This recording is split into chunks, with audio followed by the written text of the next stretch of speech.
Kok raine kredit kok. Iki urusane duit lho, Pak. Duit ngapa? Mbok terter itu kene. Lah bojomu lho, aku arep ngising ditelepon arep madang ditelepon aku dolan nggone kancaku ditelepon kon ngeteri duit.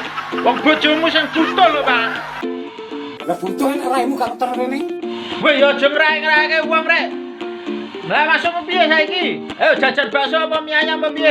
Apa sate? Ayo. Ayo. Wes enak ayo tak njaluk duit bojoku sik.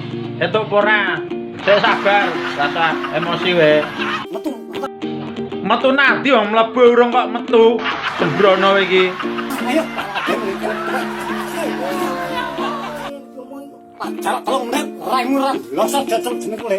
Lah malah murang sarak we, arep murang sarak. Aja sumbar nang ngarepku.